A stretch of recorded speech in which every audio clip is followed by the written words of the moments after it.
let me tell you about Movie Trivia Night every Friday. AirTV hosts.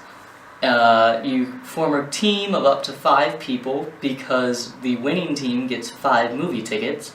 So if you want to be brave and just have a team of 1 person, less likely you'll know the knowledge because you have less brains working on it, but then you get 5 movie tickets yourself. But anyway, I've done it 2 weeks in a row, and I haven't won either time. But after they have all these movie trivia questions and what movie is this quote from and things like that, they have sort of a second round with a second prize. They give you qualifiers, such as, it needs to have these actors and it needs to be this type of movie.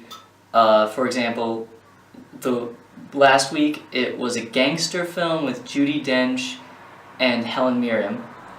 And then this Friday, it was a horror movie with Sean Connery and Winnie the Pooh. And so you need to write a script, and both times we won, my team. There were a couple of us that were in both teams, so we're running champions. But the second week we had a slightly different group, but there were still 3 of us. Anyways, what you get with that is candy. And last week I just ate the candy bar before I got back, but this week I figured I could eat it for the first time in front of all of you, since you might want to know what the difference is maybe between chocolate at home and chocolate here. I don't know, maybe there's not a difference. I don't have a very refined palate, so to me it'll probably just taste like whatever. But looks like it's got caramel or caramel or something.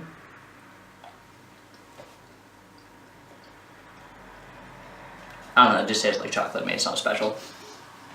Anyways, if you're interested in what type of stories we wrote that won both times, actually it was a tie with our stories, and then they have a sing-off or a dance-off or something, and then we won those challenges, which is what really is special.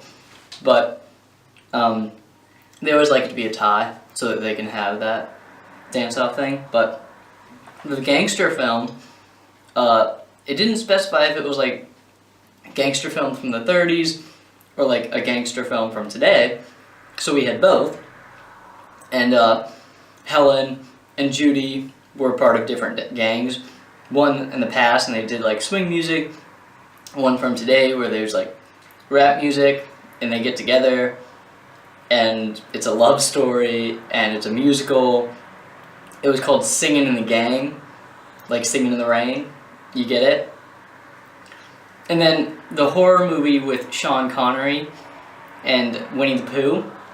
Sean Connery played an adult, Christopher Robin, who's in an asylum. He thinks the asylum is the 100 Acre Woods. He thinks that he is Winnie the Pooh. He kills his roommate, who he thinks is Eeyore, and makes it look like a suicide. One of the orderlies, played by Jodie Foster, pretends to be Rue, so I imagine her as sort of an evil, conniving character.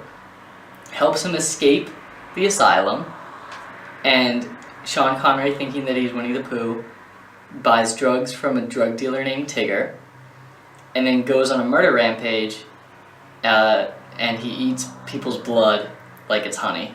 And so, those were the winning script ideas. So, I'm going to continue going because I think that writing absurd scripts like that people will enjoy is something I'm good at. But let me talk about money here.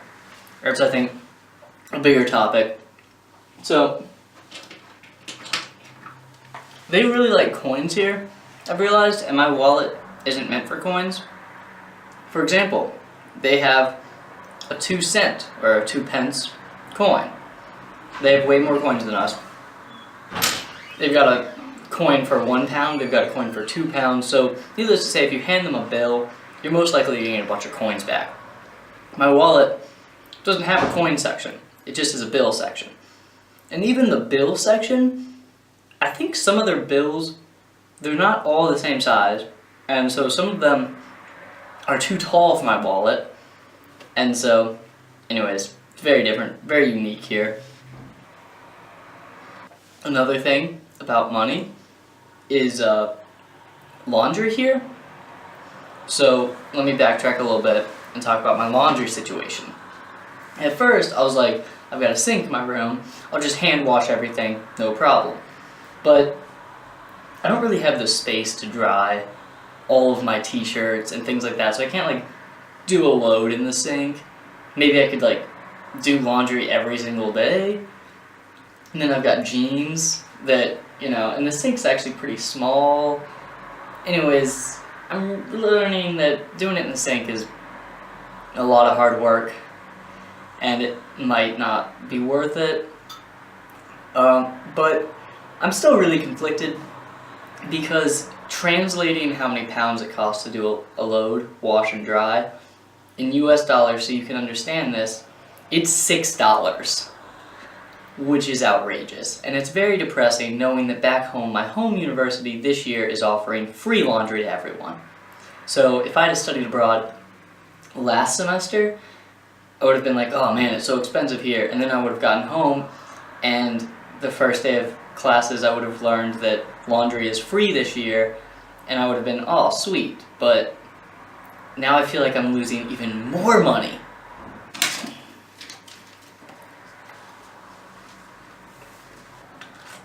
But here's how you do your laundry. It's not even a cash thing. It's a card. It's a laundry top-up card. So I had to buy this card, which cost money. And some of that money went onto the card so I could do a load.